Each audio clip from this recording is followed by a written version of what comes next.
mën a compatir ci douleuram yéen waa APR mën ngeen compatir ci bul douleuram parce que buy lekk yàpp yéen da ngeen lekk ci ñamu mbaam bi yéen waa APR mën ngeen compatir ci douleuram parce que mu ngi leen di jox ay sarax ñi nga xamante ne tey ay ndunguróom lañu nga xamante ne bu Macky Sall bu Marème Faye Sall nekkatul ñoom duñu nekk ñoom mën nañu compatir ci douleur bi mais ñun douleuru Marème Faye Sall man personnellement gisuma ci sama bopp ba di ci compatir donc mu nekk li nga xamante ne man je compatis pas là-dedans personnellement je ne compatis pas balaa xel bi dellu si waat balaa xelu lëg Marème di dellu si waat dama leen di wax yéen xale góor yi lëg Marème cerveau la woon commanditaire ci toroxal bi ñu Macky Sall di toroxal c'était le cerveau Aliou Diatta maa leen nuyu bu baax a baax tey moom moo doon jël gang bi mooy fal mooy folli moo nekkoon jéegu caterpillar bi nga xamante ne mu ngi woon ci palais bi tey kooku noonu tey bu ñu la nee xel ba dem na mooy yàlla dafa wàññi seeni douleur yàlla nag du wàññi sa douleur ba pare nga ne ko ni déedéet douleur bi bu yokkaat ko ma ñiy toog ne non yàlla naka yàlla wëral ba mu dellu si waat ñooñu dafa mel ni ne dañu maso yéen yàlla wàññil na leen seen douleur ki nga xamante ne woon moo gënoon tax ba ñu leen di noot ki nga xamante ne woon moo taxoon ba Macky Sall li milliards yi ñuy sàcc yépp moom ay douze la leen ci yéene ak ay matelas pour ngeen di tëdd ngeen di feebar di tëdd ki nga xamante ne bu robinet yi tëjee lëg Marème taxawul naan non nañu xeex pour nit yi am ndox moom mu ngi naan ba regg du root seen coono yépp mu jël ko toog ci moo damay delloo si nit rek nit ñi nga xamante ne dañuy compatir di def seytaane naan waa nañ ko yërëm moom kañ nit la on est des humains maa humain wul nag man maay extraterrestre ak lëg Marème parce qu'elle a pas été humain avec nous elle a jamais été humain avec nous Marème Faye Sall buy sàcc ci terrain yi nekk Sénégal moo mbokkam yi est-ce que danaan yéen am ngeen kër wala amoo leen kër ñaata kër la am Sénégal ah El Moussa maa leen nuyu bu baax a baax est-ce que moom buy sàcc ci kër yi dina naan est-ce que maam am na kër Sénégal est-ce que famille Seck ñu ngi fanaan ca mbedd ba elle en a rien à foutre pourquoi vous pleurnichez parce qu'elle est devenue folle lu tax ngeen di jooy naan waa moom dinañ ko yërëm hypocrisie boobu moo fi war a jeex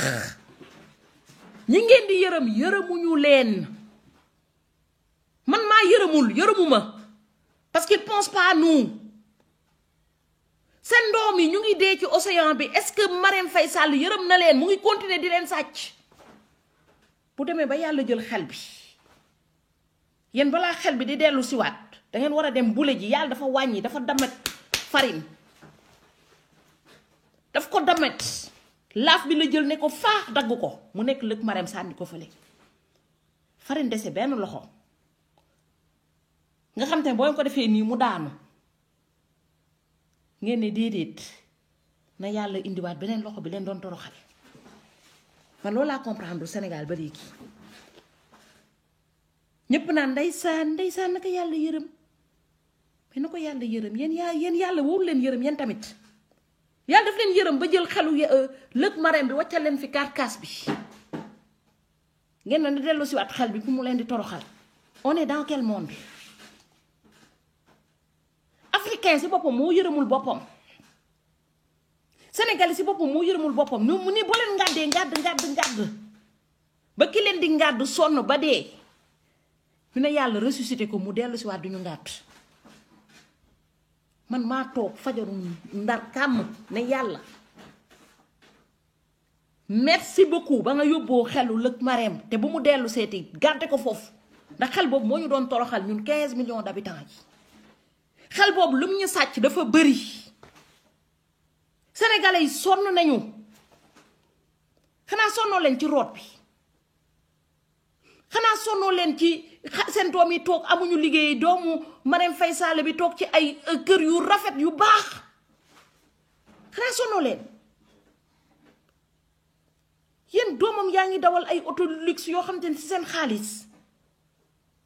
à côté yéen seen doom yi nekk ci mbedd bi xanaa boo leen yërëmul seen bopp ngeen yërëm 35 000 enfants de la rue yi nekk ci mbedd bi te amuñu lu ñu lekk wala ñooñu soxlawuñ ku leen yërëm parce que ba léegi dégguma kenn ku naan ndeysaan yërëm leen taalibe yi mais yërëm leen ko ñaanal leen ko yàlla mu ñëw mu xel bi dellu si waat ñaata nit ñoo nekk fan seen xel yi dellu si waatul te kenn toogul leen ndeysaan yàlla na yàlla delloo seen xel ñun ñoo bëgg ku ñuy toroxal ñun sénégalais ñoo bëgg ku ñuy toroxal man nag maam dama bëggul ku may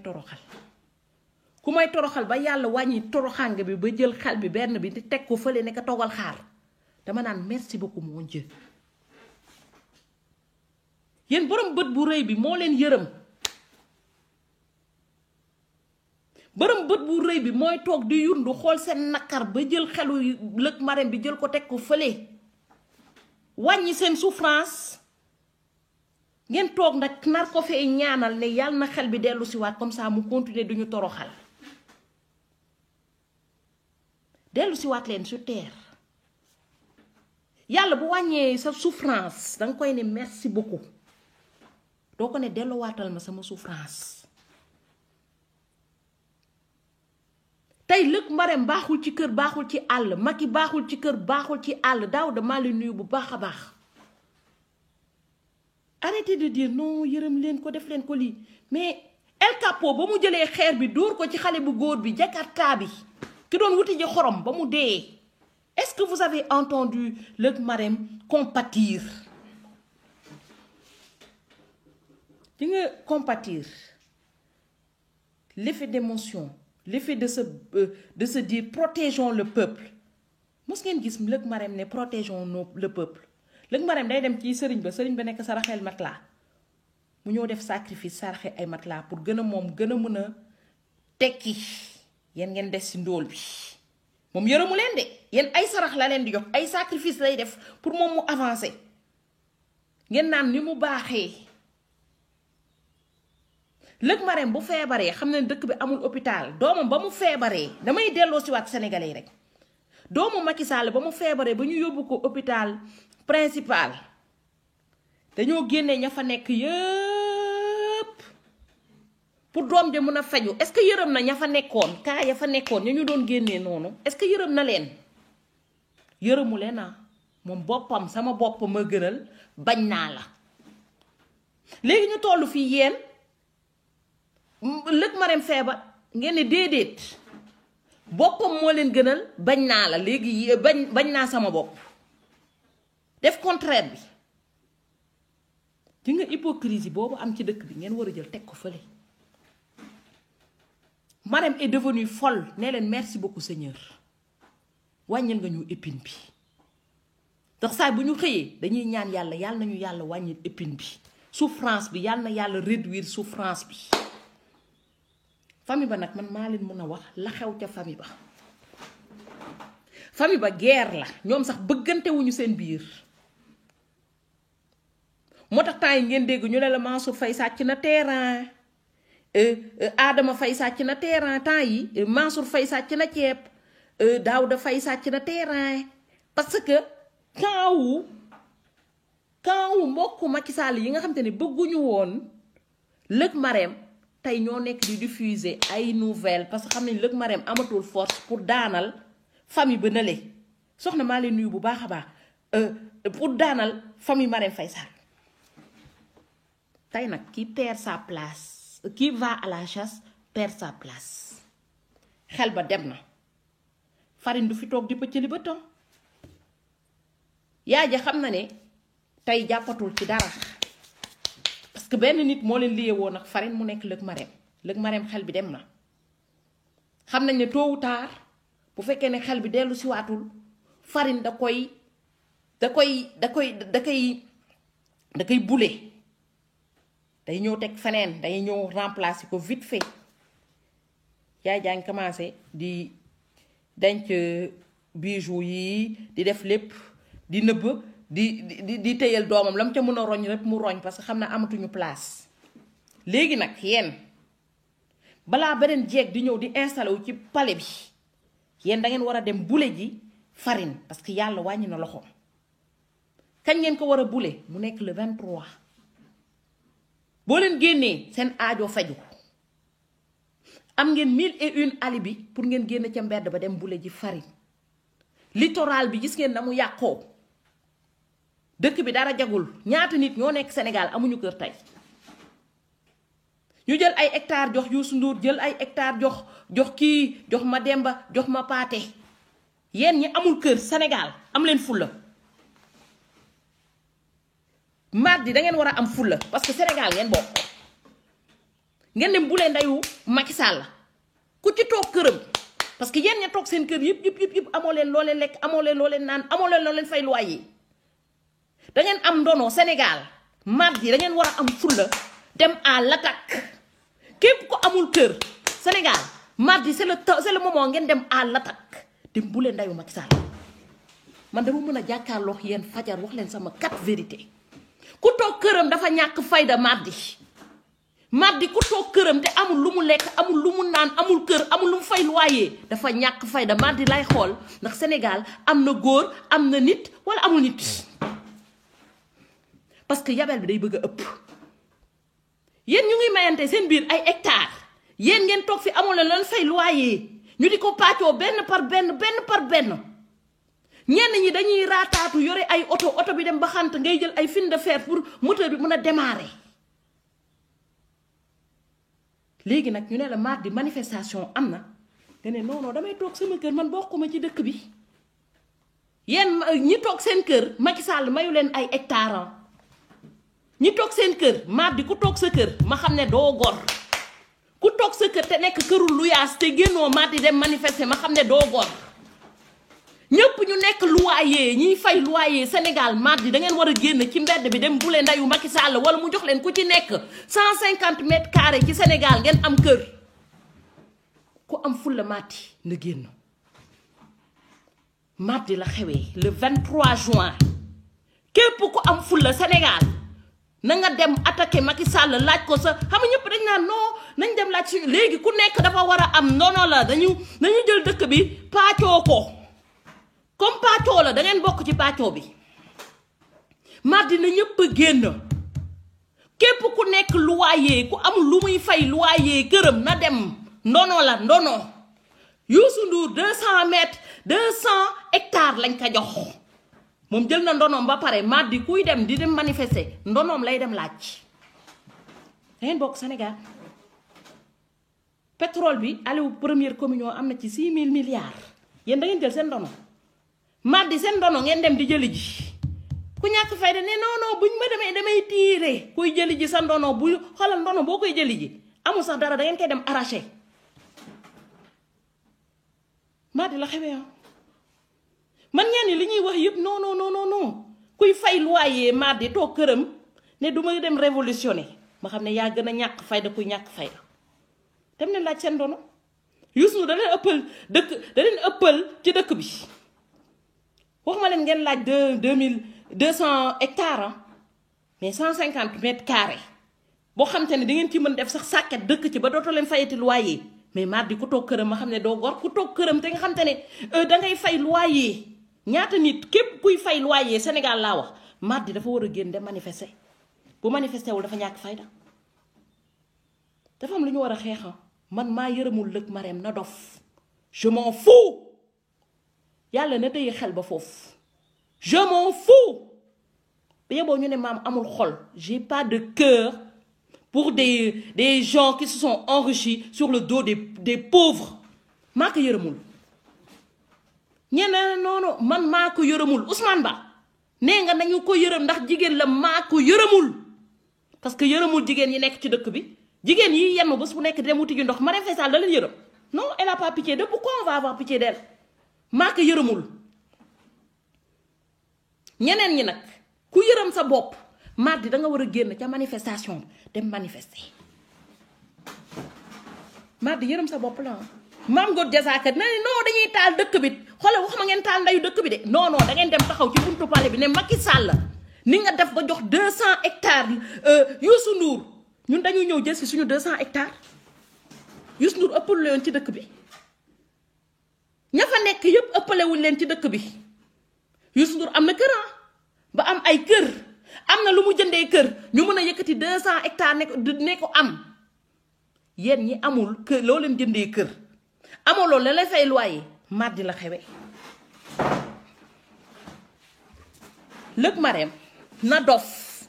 Macky Sall yow sax boo dofoon on en a rien à foutre qui part à la chasse perd sa place yow boo dofoon sax Macky Sall fële lañ lay jël teg la fële du ñu lijjante sax da nga wër wala doo wër ñu récupérer dëkk bi dem suñu yoon tey na ngeen dem jëli ji ku ci nekk kuy fay loyer laa wax man waxuma leneen de kuy fay loyer Sénégal mardi bu ñu nee manifester ku ci nekk na teg ne Macky Sall man dama bëgg 200 hectares comme la nga jox Youssou Ndour tey am na xale yoo xam te ne amuñu liggéey ku leen joxoon 200 hectares ñu dem bay ji ñoo ñëpp dañ leen romb yëkkati Youssou Ndour ku muy ëpp xel ci Sénégal personne mais du ma ne non waru ko woon jox mais ñeneen ñi bu ñu toogee seen kër ne dañu ñàkk fayda ñun duñu taal dëkk bi bu leen taal ndayu dëkk bi de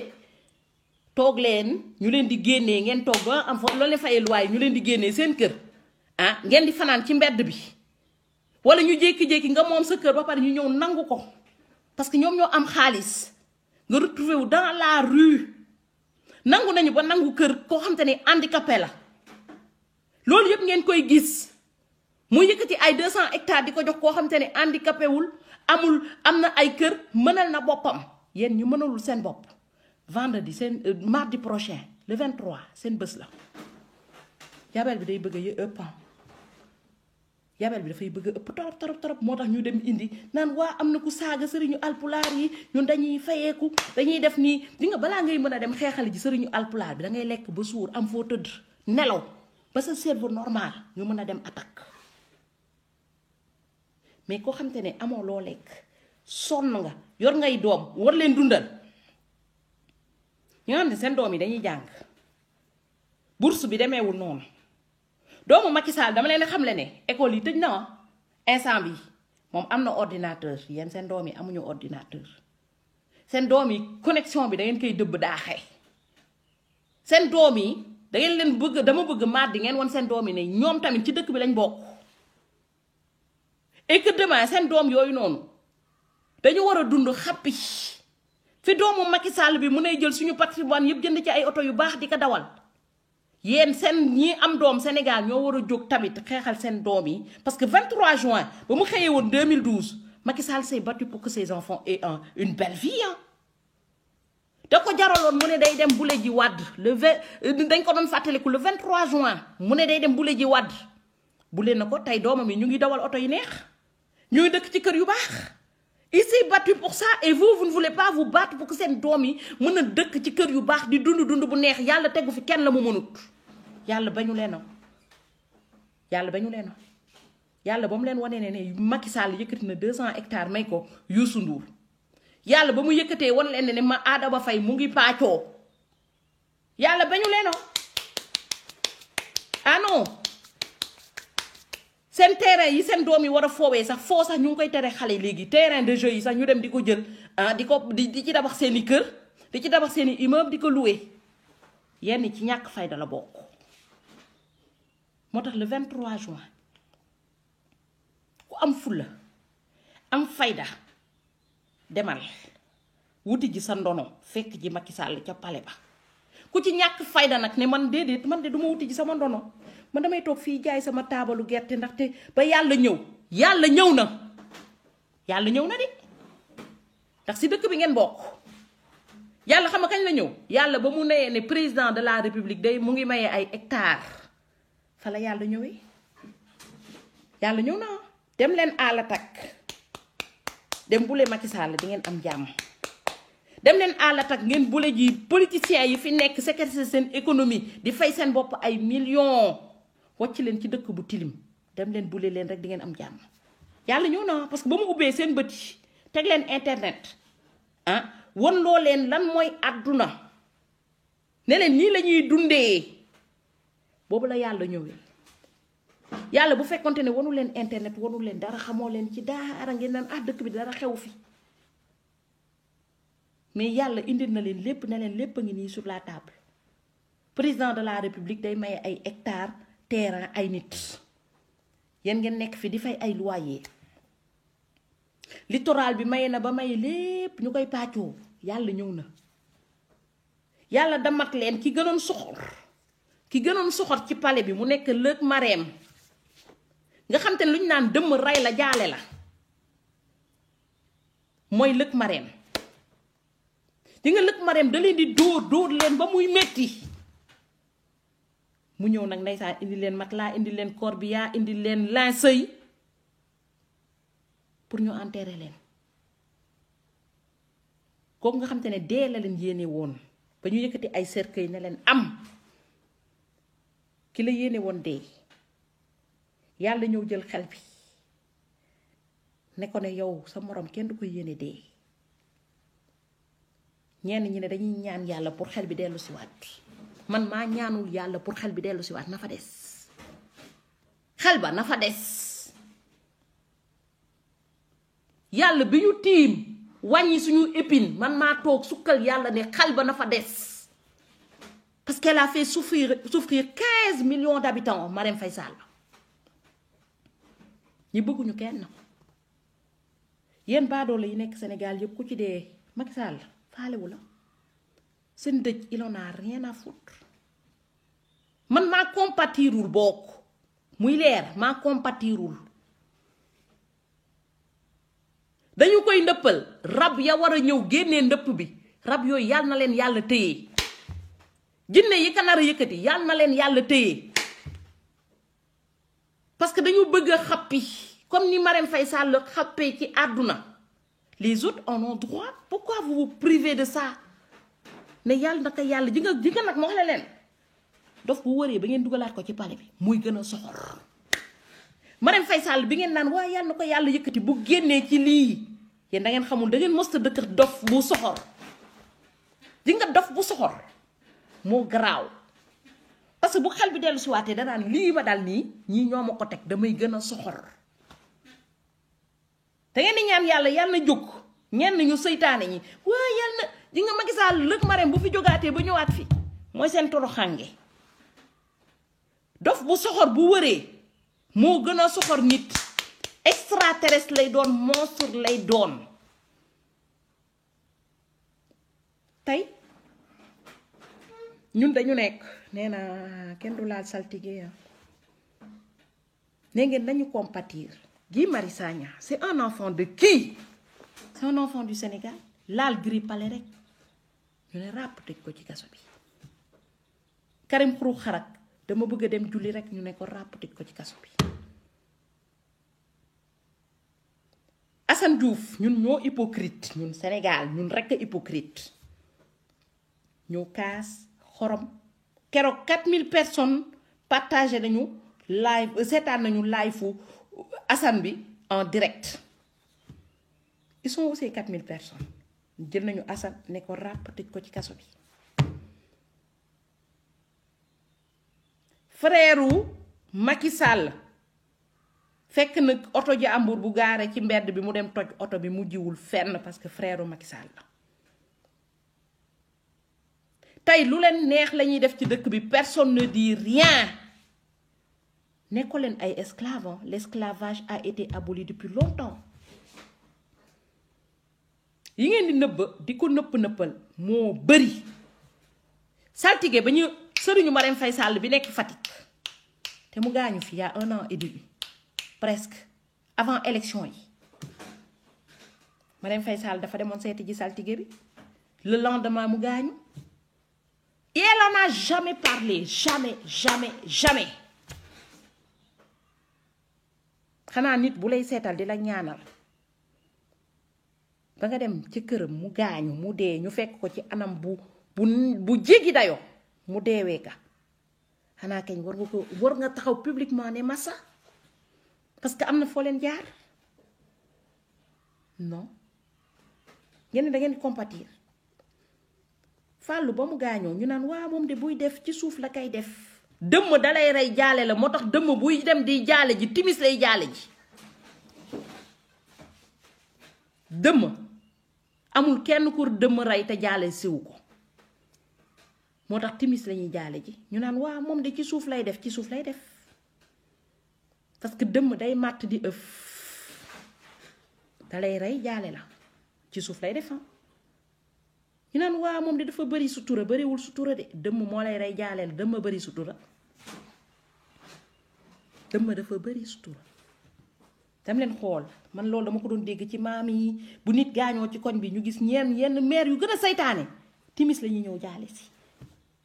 dañuy xaar ba ñëpp dem ñu ne ay waa ni mu bëree sutura ils sont tellement sournois ces gens méchants là dëmm du leen lu dul yenn méchanceté yi yenn soxor yi dëmm ñu naan dañuy coob di coopan ñenn nit boo dëkkee ci koñ ñu ne la kii moo ci gën a soxor koo koy dëmm c'est rien d'autre. Il y a tellement de gens yoo xamante ne tu te dis non le gars non pourtant ku baax la jigéen ñi moytul leen ma ñu naan dañoo baax ñu naan diw ni mu baaxee ki gën a baax ci koñ bi moo gën a nekk dëmm ci koñ bi. Macky Sall quand il venait en 2012 il était comment dama leen wax description lan mooy dëmm comme ça nit yi bu ñuy kii ñu xam lan mooy dëmm 2012 daf leen def yëfu dëmm. waaw boo leen ma falee man duma fal sama benn frère boo leen ma falee ñun de toutes les façons tout le monde sera au même pied d'égalité qui est au même pied d'égalité que kii yéen dañ leen may 200 hectares comme Youssou Ndour non on vous a pas donné hein vous n'avez pas droit à 200 hectares il y a pas d'équité dans la ça léegi yéen mu def leen yëfu dëmm 2012 mu ñoo nekk président de la république ñi mu def yëfu dëmm ñoo bëri am na benn paa bu ñuy wax fii Pa Dramé il était tellement patriote le monsieur muy xeexal Macky Sall 2012 jël alalam jàppale ko ba Macky Sall yéeg au pouvoir lu ñu ko fayee dem chambouler liggéeyam fii ba paa bi léegi liggéeyam yëpp a yàqu état français ñëw saisir xaalis bu bëri ci moom te da doon dimbale ay africains yu bëri sénégalais yu bëri da leen dimbale paa ba léegi mu ngi nekk patriote saa bu ñuy manifester day ñëw di ñu jàppale ñu yàq addunaam noonu parce que dafa nekkoon patriote bëggoon dimbale Sénégal nit yi ñoo tegoon yaakaar ci Macky Sall man c'est vrai que mosuma ci teg sama yaakaar parce que ba ma xoolee gémmiñam gu tuuti googu noonu ak ni mu koy defee rek laa xamoon ne kii ci xeet boobu noonu la laay war di waxoon na ko ñu naan non paa bi naka nga mën a toogee naan kii ci xeet boobu ñuy coob nit yi la bokk mais coob nit du nga toog di coob nit ki non ba di nga coob nit bu gën a bon mooy nga di ko ronger di ko def yu ko métti ba mu dof wala mu dee day gis koo xamante ne soxoraangeew ku muy dundal moo tax ba mu def crise cardiaque dee loolu mooy coob nit parce que tu détruis la personne tey Macky Sall il est en train de vous détruire tey dafa jëloon palais bi def ko siège des monstres di nga monstre weesuwul nga jël sa jaase Macky Sall gis ngeen ñi ànd ak moom ay dëmm lañu jël ay jaase di tëbali nitu dëkk bi ku leen laal ñu dóor ku leen laal ñu rey ku leen laal ñu rendi yëfu dëmm la léegi bu paree mu ñëw caresser leen au sens du poil dëmm rey la jaale la ñu ne ndeysaan ni mu baaxee il vous dresse comme des esclaves parce que ñii dëmm ak esclave soriantoo wuñu ci biir esclave yi sax dafa am ñu doon dëmmante si biir seen biir tey on va parler de la sorcellerie moo tax dëmm bu jafuree xam lan moo koy jafurloo yu bon yi mu def yëpp buñ naan nee na coob na nit mooy kooku def na ko lu bon ba mu dee dangay toog nga naan li ma def nit ki ba mu dee li ma def nit ki ba mu dof li ma def nii ba mu def man maam dëmm yi ñoo ma bëggut dëmm du lekk carotte yàpp lay lekk moo tax maam lépp lu muy jaay dëmm bëggu ko fa may jaar dëmm du fa jaar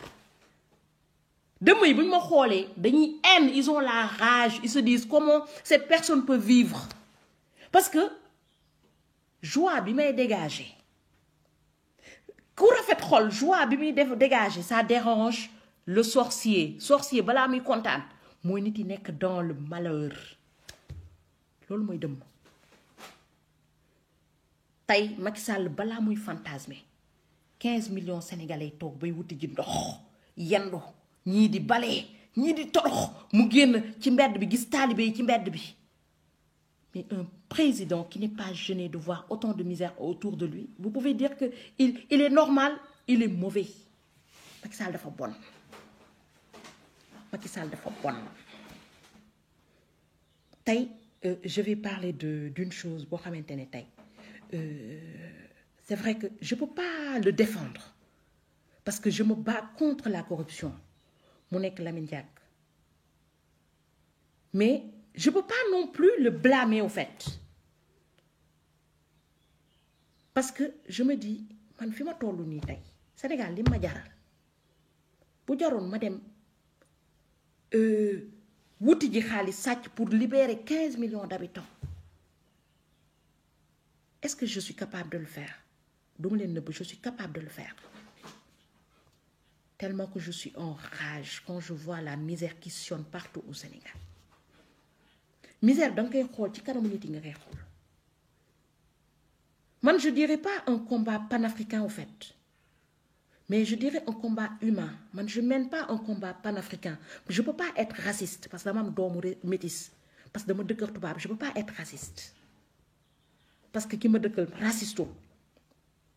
Mais je mène un combat humain. Bon, je sais que pour libérer le Sénégal, je suis capable de faire comme Lamine Diack. Côté bobu non, je ne peux pas le blâmer. Mais qui m'est blâmé au fond de moi-même, qui n'a pas laissé un mot, Mouy Macky Sall. Même pas un tweet pour soutenir quelqu'un qui l'a aidé à arriver au pouvoir. C'est ça qui m'a dérangé ci affaire bi. Qu'est-ce que c'est? Mais comme c'est rapport, je ne me mêlerai pas dedans. Mais de revenir à Néniti, Mati Sénégal, fala xewé Mati. Tay amato len ben bo gisé may wax problème Diack, bo gisé may wax problème Père Dramé, c'est pour vous dire que les gens riches qui devaient vous soutenir aujourd'hui, Macky Sall da len di damat. Tout patriote qui l'a soutenu patriotiquement en 2012, Macky Sall du len bayyi mukk ñu yéeg pour mëna soutenir le peuple. Da len di damat. Tay vous êtes tout seul sur votre chemin. Ñeneen ñi am alal Sénégal, sen bop rek, ils en ont rien à foutre du peuple sénégalais. Tay talal bi ñuy def ni partout. Mo arrangé politiciens yi, mo arrangé président, té moy maintenir système bi. Tay talal bobu ngeen di tek feulé, vous n'avez plus le droit de tendre la main. Da ngeen di dem laaj la ngeen mom. Wara tolen sen rongagne mo wara faire à partir du 23 ci dëkk bi ngeen bokk. Fu ñuy mayé ay 200 hectares yeen ngeen nek fi. 200 hectares u Youssou Ndour buñ ko defoon ay parcelles 150 mètres carrés, 150 mètres carrés, ñaata nit ñoo ci amoon kër. Tay ñooñu non nek ci loyer lay wax ne ngeen reveniraat ne vous êtes tout seul dans ce combat. Fal Khadim Malinu bu baax baax, vous êtes tout seul dans ce combat. Les gens riches ne comprennent pas votre malheur. Parce que le riche s'est battu pour être riche. Macky Sall mënul comprendre sen malheur parce que ba mu nekké won ci yeen fa ngeen tollu won. Macky Sall s'est donné les moyens d'être président de la République pour manger à sa faim. Il ne peut pas comprendre votre malheur. Yen bo len joge ngeen do len dem xex ji. Macky Sall dafa ne man bam ci tollo won dama xexone, man bam ci tollo won dama demone génné ji lay wad, man bam ci tollo won dama génnon woné sama ngóora motax tay. Macky Sall sa day tok ci kanamu domam yi. Neneen ci ngeen sen baay góor la. Parce que bam ci tollo won dafa gémon génné ji lay wad. Ba lay wad doon def li ma doon def, dama ko génné, ñi sen baay duñu góor. Macky Sall lolé wax domam yi. Ñi nara tok ni duñu génna. Ñu melni Mame Gor Diazaka né non bu len génn dé. Tok len parce que bëgguñu dëkk bi toj parce que Macky Sall Mame Gor Diazaka dañu koy wari di ko fay matin midi soir mom bo len togué sen kër moko arranger bo len génné bu len dayu Macky Sall bu suba dina bouger kiyom dem wuti ji liggéey. da leen ne toog leen seen kër non dëkk bi bu mu tàkk ñëpp ñu leen ne toog leen seen kër dëkk bi mu tàkk parce que ñoom dañuy bénéficier wu si système bi te yéen boo leen génnee seen kër commencé bokk ci pàccoo bi day wàññeeku moo tax il faut ngeen génn dem wàññi pàccoo bi ngeen wane ne yéen ci dëkk bi ngeen bokk y a pas avoir honte yàlla bi ñu tiim loolu rek laay wax yàlla na continuer téye xelu lëg Marème bi bu dee ci boîte naka def naka fa wocc mu yàgg fa saltige bi nga xamante ne Marème Faye rey naka nee nañu ki ka rey dina dof ba Sénégal yépp xam ka jiiñu ma ko lëg Marème de parce que awma xam-xam mais bu dee moom la tamit am na benn dof bu feeñ boo xam ne Sénégal yépp xam nañ Atomé bu dee Atomé la Atomé yàlla na fi yàgg te wër parce que tamit dañoo tooñ seen doom ñi ñu tooñ a bëri bu dee esprit wu fàllu la fayeeku na ci ñoom nañ xam ne benn billet màkk moo gën a tuuti bakken kenn mënu koo fay rey bakkenu nit pour 30 000 francs nga foog ne yow yàlla din bakkenu nit pour 30 000 francs bourse 30 000 francs nga dem rey nit ki jóg di xeex gu bursam nga tiire 30 000 francs fii étudiants yi dañ fi manifester kenn du tiire ci ñoom ngeen di rey doomu nit yi gratuitement dem fekk ji dangeen ne dañuy yërëm Macky Sall man dinaa leen génnal dem fekk benn commerçant boo xamante ne ndeysaan di daan dooleem am doomam am njabootam yépp policiers yi ñëw jàpp ko dóor ko ba mu dee foofu yépp deret imagine ngeen séquelles yi ngeen waccal doomu kooku vous voulez compatir man maa compatirul je suis méchante avec eux très méchante commerçant boobu noonu est-ce qu'ils ont compati dóor ko ba mu dee yóbbu ko le lendemain ñu indi leen seen koor ne leen am dem leen tuuti ji seen bopp que vont devenir les enfants de ce monsieur ci Sénégal bu métti bii ngeen ne da ngeen di compatir que ne waa première dame la institution la maa ko protégé wul je m'en fous yàlla na tey xel bi yéen boo leen añulee midi Marème Faye Sall day compatir ma leen loo xam loo ne Macky Sall ca palais ba ca Mermoz chaque jour benn xar la ñuy rey doomam ja feebar ay ñeenti hamburger lay tegandoo di lekk coca bi bu koy naan day fàtte ne coca am na suukar bouteille bi lay jël di ko jolu ba mu jeex 1,50 litre d'eau de coca da koy naan ba mu jeex en une fraction de seconde kooku xalaatul ne Sénégal am na ñoo xamante ne benn yoon ci at bi la ñuy naan coca et à voir tey ñi yërëmuñ leen tey yërëmuñ leen bëccëg mu nekk beneen affaire doomam yi ku ci nekk am na ñaari garde corps doomam bu jigéen bi nga xamante ne amul xel sax am na garde corps kooku wóor na ko ne bu génnee ci mbedd bi kenn du ko agressé ndax ñëpp dëkk bi kenn du agressé ay dof kooku am na garde corps jabaram belle-mère bi am na garde corps am na kër am nay kër un peu partout belle-mère bi bu bëggee dem États-Unis ci appartement wam lay dem bu bëggee ñëw France ci appartement wam lay dem bu bëggee dem Canada ci appartement wam lay dem mooy mère Matate moom buy jënd appartement yooyu yëpp xalaatul ne waxuma sax mu xool ci yeneen sénégalais ci biir mbokkam rek j'en suis sûre que am na ñoo xam te ne amuñu kër boo xoolee seen ligne famille yëpp am na ña fay sonn Saint-Louis la muy tilim yëpp ñoom seen koñ dafa set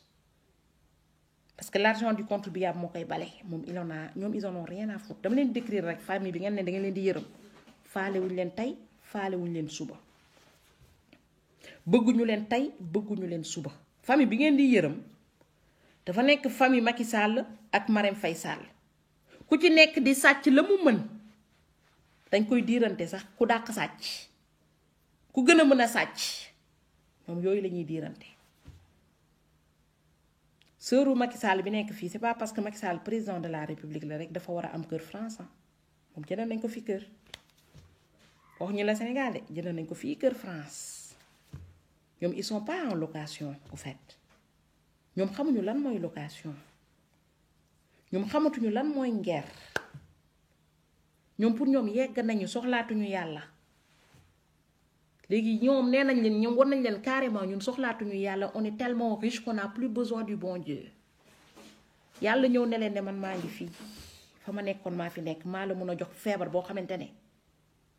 ginnaaw man kenn du ko mën a faj ndax feebaru dof ñi ko mën a faj ci àdduna bariwul yàlla ñëw tëye xelu ma lëg ma reem toog fële ci àddu fële ne leen ne man maa ngi fii toog di leen xaar borom bët bu rëy bi lu mu mënul faj rek dafa amut Marème Faye Sall ba mu nekkee organiser lëmbal ba ca palais ba xalaatu loon ne yéen doo leen añ doo leen reera Marème Faye Sall ba mu doon dem màkk li mu dem màkk ci at bi amul kenn ci ñun ku ko dem màkk xalaatu loon ne même muy dem màkk ne foog ne day nax yàlla kenn mënu ko nax ki nekk ci kaw nii kenn mënu ko nax danga yor sa xel ne dama koy nax mu walla ne xel boobu man maa la ko abal saay bu ma ko bëggee nangu dama koy nangu ko teg ko fële bu fekkonte ne jaabante màkk bi rek mooy tax ba nit ki fa mu bu sàccee damay wax rek ñiy sàcc di jaabante màkk wala ñuy dem Rome yàlla li mu def lëg Marème nul n'est à l'abri fa mu tollu la tollu bu ko neexee rek jël xel bi teg ko fële borom bët bu rëy bii boo leen ko respecté wul da leen di wan ne man maa leen sàq munoo leen ci dara moom moo ñu mën a kall-kalee mais ñun mënuñu ko kall-kalee loolu yëpp pour dire alu première communion si ñu 6 000 milliards borom bët bu rëy bii ni mu def ba jël xelu lëg Marème mun na def noonu ba jël sa xel Mansour Faye Adama Faye borom gët bu rëy bii ni mu def ba jël xelu lëg Marème téye ko fële nekkoon ne man duma dara saay bu ma bëggee récupérer damay récupérer yow mii sa bopp sax saay ma la bëggee récupérer dama lay récupérer borom bët bu rëy bi mu ngi def travail am il le fait très bien nul n'est plus parfait que Dieu Dieu est le plus juste de la terre ci lépp il est tellement juste que lépp lu muy def jugement est très juste ñun ñoo injuste envers nous-mêmes ñun ñoo hypocrite envers nous-mêmes ñun ñooy toroxal suñu mbokk gratuitement tey nag ñun ñooñu noonu ñoo war a delloo si waat suñu xel ne dañuy xeex dem jàkkaarloo ñii dem achever Macky Sall moo ci des te xam naa ni instant bi butéel bi moom mu ngi koy def nii boo leen ko defee nii sax mu daanu mu ngi pàccaangaax bouteille bi parce que ki nga xam te ne moo ko doon mën a téye di ko kii di ko régulariser mu nekk lëg Marème xel ba dem na amatul xel bu koy régulariser léegi c'est de l'extrême à l'extrême soit day soxor wala mu gën a wàcc moo tax ma leen di wax yéen ñëpp maati préparé leen maa leen di préparé nag dëmm booy xeex moom da nga yore laaj booy dem manifester ku nekk na gàddu benn doomu laaj ne leen benn casque képp kuy dem manifester da moom casque moto na jël casque moto sol yéen ñëpp ñiy manifester képp ku mun a am casque moto casque vélo jël leen sol bu leen fa sol ay veste costume sol leen fa luy protéger seen tànk yi mun nañu yore lamset mun nañu yore tout parce qu'ils vont essayer de vous intimider c'est un système dafa am un bande de copains yoo xam te ne ñoo yore système bi ne dee ñoom rek a war a lekk ñoom rek a war a naan ñoom rek a war a tekki ñoom rek ñooy pàccoo dëkk bi ñooñu dañu am ay doom am ay sët ñu war a préserver intérêt yooyu yëpp au détriment des 15 millions d'habitants affaire du yomba mu am ay généraux yoo xamante ne dañ leen def chef tey ñuy am salaire bi nga xamante ne tey pour rien au monde ils vont être avec le peuple parce que dañu bëgg a continuer am salaire boobu noonu di am confort boobu noonu mu am ñoo xamante ne dañ leen jox passeport diplomatique te waruñu ko woon am ñooñu tey bu régime bi daanoo dañuy daanu dootuñu amati passeport diplomatique ñooñu dañ koy préserver mu am ñoo xamante ne dañ leen jox benn liggéey boo xamante ne 100 000 francs la ñuy fayeeku wala 50 000 francs pour ñoom foog nañ bu Macky Sall deewee dootuñu amati 100 000 dootuñu amati 50 000 dañ koy préserver ñooñu ci kaw Macky Sall la ñuy nekk y a 2 blocs mu am ñoo xamante ne amuñu ci dara amuñu ci intérêt amuñu ci dara léegi 2 blocs boobu ñi ci amul dara ñoo ëpp yéen ñi nga xamante ne amoo leen ci dara ci système bi vous êtes plus nombreux vous devez aller à l'attaque boo leen di dem même boo leen amee nu ñu koy wax di lépp luy protéger même xale yi li ñuy defee vélo yooyu yëpp da leen ko jël boo leen amulee sax casque ngeen jël leket teg ko seen bopp comme ça bu ñu ci sànnee xeer bi ci leket bi lay dal. gis ngeen ki nga xam te ne dañu tiré woon bal il faut regarder de partout, il faut faire attention parce que sa adversaire danga koy jàng. gel yi dem manifestation bu leen sol jupe damay wax rek politicien laa doon waxtaanal mu ne ma ñoom seen manifestation dañu doon yore lamset boobu mun buñ ko daggee benn veine rek nit ki mën na handicapé. boo leen dem bu leen sol ay carax il faut mettre des chaussures fermées des bottes day def dàll yoo xam te ne day confortable mais en même temps day protéger seen yaram protéger votre corps le maximum parce que vous y allez pas pour mourir vous y allez pour une vie meilleure da ngeen war a dund après donc il faut que vous vous protégez daw da dul ama bu leen jàkkaarloog ñoom da ngeen war a taxaw wala leen dawoo leen da ngeen ñëw nangu ci seen ndono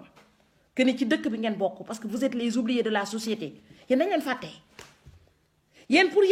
ñoom dëkk bi amul ku ndóol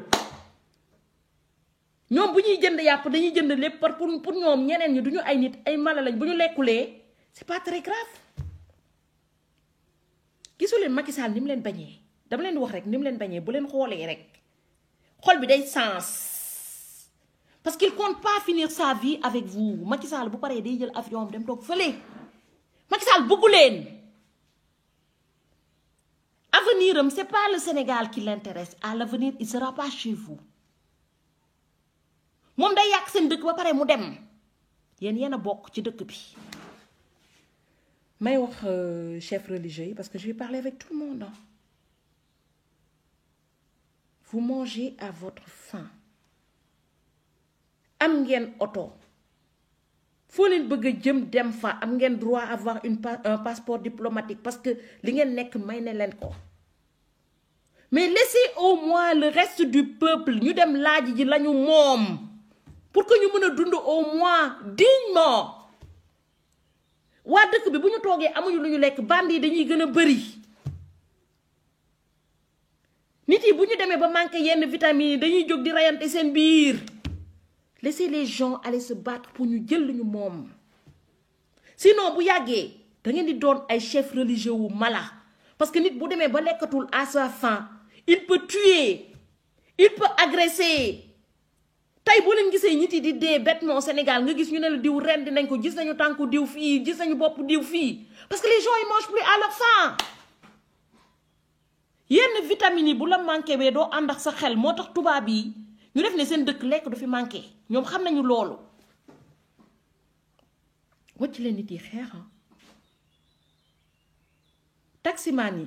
pareil vous n'êtes pas assuré boo leen defee accident seen oto yi yàqu yooyu yëpp vous n'êtes pas assuré yéen a ngi fay ay assurance yoo xamante ne tey ñoom ñëpp dañ leen di arnaquer parce qu'ils sont protégés par le système te da ngeen war a xeex pour améliorer seen condition de vie. te du ñii ñooy améliorer seen condition de vie parce que vous êtes exploité partout maire yi nekk fii nii ci mbedd bi di jaay gerte di jaay ci marché yi tey xaalis bu ñu jox entreprise yi yëpp Sénégal tey boo leen amoon état bu leen accompagner maire yi tey da ngeen waroon bokk ci financement wu Covid bi mais yéen tamit dañ leen nax vous êtes des oubliés de la société da ngeen war a jóg xeex. maire yi nekk marché yëpp amul kenn ku ci am retraite maam mu ngi fii day jaay marché bu subaa day am retraite parce que ñi nekk ci kaw dinañ leen fayloo juuti dinañ leen fayloo TVA duñ leen won seeni droit duñ leen won seen ak seen yelleef duñ leen wax noo leen di fayee seen charge sociale boo leen màggetee fii yéen ñëpp dañ leen di cotiser boo leen feebaree. tey Auchan mu ngi jël di jël lépp Macky Sall may na Youssou Ndour may na Auchan exonéré de Auchan de charge tey aide yi ñëw financement yi ñëw yëpp Auchan daf ci am wàll parce que am na entreprise Sénégal te bu déclaré ne entreprise am doxul noonu parce que dafa am Covid bi moom day am financement yéen amoo leen dara te yéen ci bu dëkk bi ngeen bokk faites partie du Sénégal. tey xooleen ñu nekk France di jaay ket di jaay soble. kër gi ma jàkkaarloo nii ginaar la doon jaay ñaari kër la am ci koñ bi maire bi tey mu ngi nekk retraite 85 ans maire bi mu ngi encaissé loyer fii bu bëggee dem vacances bu bëggee lépp dañ koy defaral ci biir këram ginaar la doon jaay parce que dëkk bi mu nekk dañu xeex ak kam ak yelleefam tey ñiy jaay ginaar ñiy jaay yàpp fii yëpp Covid bi ba mu ñëwee dañu am droit à un financement 1000 milliards yi ñu joxe fii nii ci Covid bi vous aviez droit à quelque chose yéen ñi nekk ci marché di liggéey matin midi soir di fay ay TVA di fay taxe di fay juuti Youssou Ndour dañ ko jox parce que moom xam na ak kamax yelleefam parce que moom bokk na ci système bi yéen joxuñu leen parce que vous êtes des oubliés de la société yéen dañ leen wan ne yéen dañ leen mooñaaleel toroxange nooteel bi moo war a jeex Sonko mënu leen ko xeexal Idrissa Seck mënu leen ko xeexal Khalifa Sall mënu leen ko xeexal ñooñu ñetti nit lañu te Olof Njaay nee na lu benn mën fukk ko dàq tey ñooñu bu ñu jógoon sax sacrifier Macky Sall rey leen seen aajo du faju. Vous n'avez pas besoin d'avoir un chef. Chacun est le chef de lui-même. Ay leader ba jiitu lay xool pour topp ca ginnaawam bu leen xaar digal moo jeex parce que seeni droit ngeen dem xeex ji pour xeex sa droit soxlawoo leader ci kanam non yow yaay dem xeex dem jongante ku jóg bu mu naan non sénégalais yi lay xeexal boppam lay xeexal parce que bu affaire bi sottee yéen ñëpp ay dund normal yéen ñëpp dañuy respecter seeni droit Tunisie génn na parce que il faut ñu won leen révolution yenn dëkk yoo xam te ne ils se sont révoltés et il y a pas eu de guerre parce que ñu bëri dañ foog ne bu ñu génnee révolté rek guerre dina am non les Tunisiens ne sont pas sortis dehors ñoom ñëpp a génnandoo toog ca mbedd ba ne ba roi ba wàcc na déggati ngeen Tunisiens yi génn ci mbedd bi bu méttiwaatee ñu génn ci mbedd bi tey liñ leen di gëmloo ne boo leen génnee dëkk bi day tàq ay nit ngeen kuy géejuwaay yëpp bu ñu génnoon taxaw ci tali bi ne bëggatuñu Aliou Sall bu subaa Aliou Sall du fa nekk Dakar yëpp bu ñu génnoon ca palais ba ne bëggatuñu Macky Sall du fa nekk mais bu ñëpp toogee naa bu ma génnee dëkk bi day tàkk dëkk bi du tàkk benn yoon boo leen génnee toog ca mbedd ba boo leen génnee ne di nga boo leen génnee toog ca mbedd ba même boo leen yeggulee ca palais ba yéen ñëpp ngeen toogandoo ca mbedd ba pendant 2 jours 3e jour bi Macky Sall dina génn ablay mais bu fekkee da ngeen toog seen kër ni non ñun de lii seen droit la ñuy bafoué fépp tubaab bi nootu leen na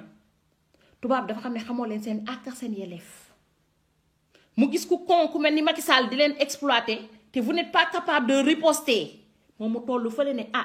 comme dof yi ñu ngi exploiter Sénégal te kenn waxut kon ñun ñi nga yàlla may xel te nite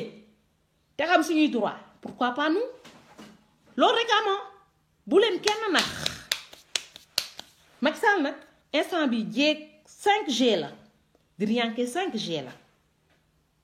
di nga 5G bi yegg seegul ñëpp a ngi koy xeex parce que li muy yàq moo bëri xool leen Macky Sall comme Diriyanke 5G ci biir palais bi toogagul de amagul assise xam nga kan lay am assise bu ñu demee 2024 ba mu def dictature ba mu toog lëg mareem bu xel bi demee te dellu si waatul da koy teg fële banc de touche mu beneen jeeg bu ñëw toog kooku ñëw indaale ay saafaraam yu bari ñu tëj seen bopp ci biir palais bi bu boobaa dootul xewee Mermoz ci biir palais bi lay jox di ngeen bëgg a génnee Macky Sall mu tëleen ñenn ñi nee nañu taal bi yàlla taal waa yàllaa ko fi teg Macky Sall yàlla tegu ko fi sàccaa ko fi teg bàyyi leen di tooñ yàlla bu ko fi yàlla tegoon du jël xelum lëg Marème yàlla bu fi tegoon Macky Sall du jël xelum lëg Marème bàyyi leen di tooñ yàlla di bàkkaaral yàlla waxul kenn sàccal élection yàlla waxul kenn ne na jël fichier électoral bi jaxase ko yàlla waxul kenn defal lu bon bàyyi leen di fenloo yàlla waxul leen lenn Macky Sall moo fi teg boppam Aïda Amar maa leen nuyu bu baax a baax man nag ni ma koy waxee ci diggu live ba léegi man may jàkkaarloo yàlla ne yàlla na gën a téye xelu yu lëg Marème bi foofu bu dee ci boîte la ko def boîte bi naka def blindé ba dootul génnati ñu nar a jàkkaarloo maam wataan muy ndayu Macky Sall Marème Faye Sall maam wataan Aziz maa leen nuyu bu baax a baax maam wataan léegi mu dee yaayu lëg Marème laay waxal léegi mu dee parce que mënu fi dund lu ëpp li mu dund actuellement Mame Watane Diallo yow léegi nga dee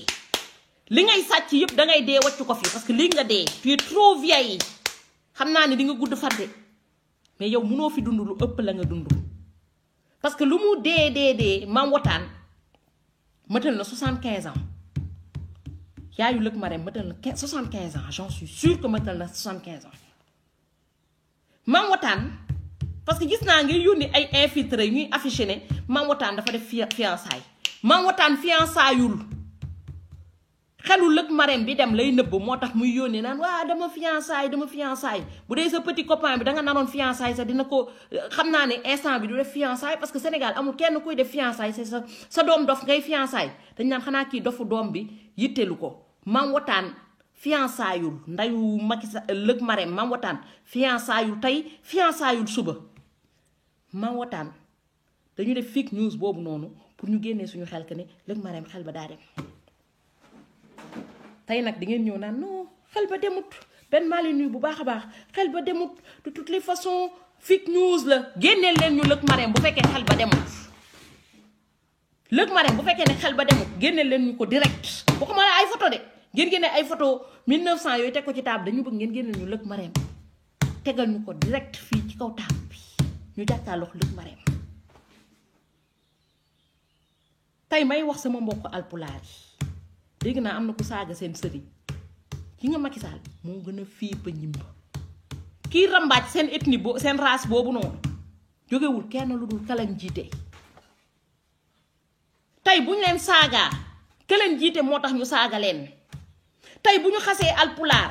Macky Sall bi nekk jaam bi nekk seen biir moo tax bañ leen di xas tey lu ñu leen fi tutoyé kenn mësuloon tutoyé alpulaar de mais yéen boo leen tolloo ci benn moment boo xam te ne ku jóg xas alpulaar ku jóg di wax ci alpulaar te kenn mësu leen woon wax da ngeen bokkoon ci ñu naw te ngeen xool lu ñuul ci yéen ngeen jël ko syndicat li tax ñu leen di jàpp ngeen jël ko syndicat li tax nit yi di wax ngeen jël ko syndicat tey c'est pas une fierté de dire que ni président de la République Sénégal alpulaar la parce que ki nekk président de la République sàcc la man bu doon séeréer dama naan ki du sama mbokk as gor du bëgg a mbokkook sàcc ay ndedd ko bandum man duma mbokkook sàcc lu ñu naan mbokk bi waa sàcc la nañ ko suturaal dama dul mbokkook sàcc sama lignée famille yëpp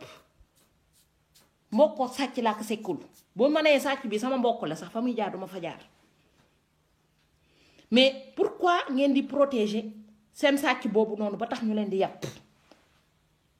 lu tax tey bu ñu leen yabee tey du ci kenn lu dul ci Macky Sall bu ñu toogee di leen saaga du ci kenn lu dul Macky Sall ku fi toog di wax ci alpulaar rek Macky Sall la tax mais bu duloon Macky Sall kenn du leen yab kenn du leen tutoyer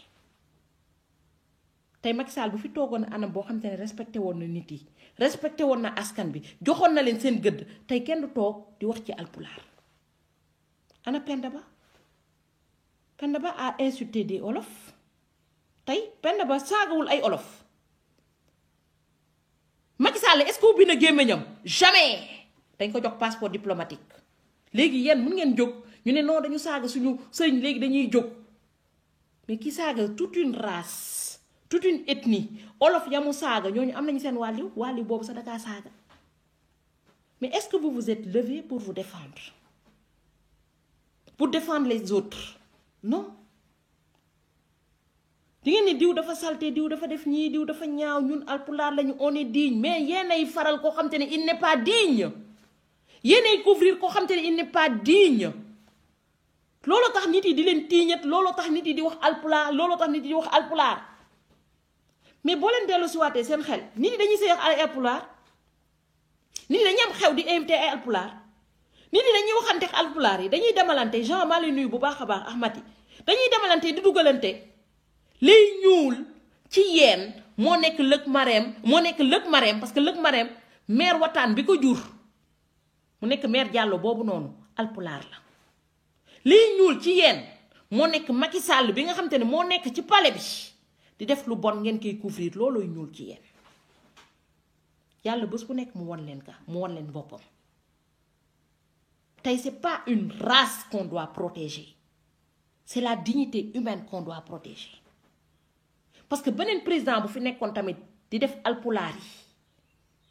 lu bon li nga xamante ne moom la ñu Macky Sall di def ñun dinañ jóg xeex ak yelleef nit tey waratoo leen xool seen bopp en tant que alpulaar da ngeen war a xool seen bopp en tant que humain en tant que nit te ngeen ko war a xool tey vous êtes très petit pour dem di attaquer jigéen bii ne da leen saaga vous êtes très petit parce que saaga nañ fi seen prophète Mohamed waa Charlie Hebdo alpulaar moo demoon mu nekk Macky Sall mu ne je suis Charlie ànd ak tubaab bi ne liberté d'expression prophète Mohamed sallallahu wa salaam lu ko gën a rëy ci l'islam à part yàlla amut Macky Sall était parti ki njëkk a dem alpulaar la est-ce que vous êtes sorti vous dire que ni dañu war a rey Macky Sall parce que dafa dem fa ñu saaga l'islam vous n'êtes pas vous l'avez pas dit hein léegi parce que kii il est elle est pauvre elle a parlé il faut qu'on ferme sa bouche soyez juste avec vous-même d'abord moo tax jot naa audio panelu alpulaar yëpp nee ngeen nag da ngeen dem porter plainte dem leen ngeen woo Macky Sall ngeen nekk da ngeen dem porter plainte parce que këri dafa saaga seen sëriñ Macky Sall na leen wax ne fii France on est dans un état de droit et que liberté d'expression Charlie Hebdo demoon na fa li ngeen def rek lañ leen la ñenn ñi fay moo tax nit ki booy leble lu baax tey Charlie Hebdo dafa caricature woon Mohamed tey saaga bii nii gel di saaga yéen sénégalais yi leen xam mais yéen Charlie Hebdo ba mu saagaa Mohamed monde entier bi yëpp a ko yëg parce que c'est un journal boo xam te ñëpp a koy wax Macky Sall dafa demoon wane ni moom il est démocrate fa ñuy saagaa yónnenteem day dem mu dem taxaw lonkoor tubaab bi wane ne il est démocrate et que il est pour la démocratie moo tax tey boo leen toogee seen panel yooyu noonu calmez-vous dégg naa oser trahir Aminata Tall nee na moom mooy défendre alpulaar yi maam nag dina bokk ca jigéen ya nga xamante ne day dem di défendre la liberté d'expression man maa ànd ak xale boobu noonu du ànduma ak saaga ya de mais je trouverai que c'est injuste Macky Sall dem fa ñu saaga prophète ba yéen waxoo leen dara discrimination la man discrimination lay xeex boo leen sanctionné xale ba ngeen sanctionné Macky Sall discrimination de lay xeex man moom affaire bi kiif la match nul soit vous sanctionnez Macky Sall vous sanctionnez la fille ou bien vous fermez votre bouche la fille continue de insulter parce que dañoo ne liberté d'expression ku nekk mën na wax la mu wax loolu Macky Sall nekk président de la République moo ko validé ñeneen ñi nag maa leen di wax ñi am lu leen métti affaire bi nañu génn le 23 ma leen di souhaiter yéen ñëpp une très très bonne journée leen ne Sénégal yàlla na fa yàlla yàgg jàmm yàgg yàlla tàppe xol yi ñu doon benn nekk au même pied d'égalité ñun égalité la ñuy xeex ki am ak ki ñàkk ñu nekk même pied d'égalité et que tout le monde puisse avoir les mêmes droits les mêmes sentences loolu la ñuy xeex Youssou Ndour a eu droit à 200 hectares ñun bu ñu génnee mardi ku ci nekk na dem laaj Macky Sall ñun tamit dañoo bëgg am 200 hectares comme Youssou Ndour ñi amul kër di loyer nañu génn mardi fa la xewee maa ngi wax bonne journée tout le monde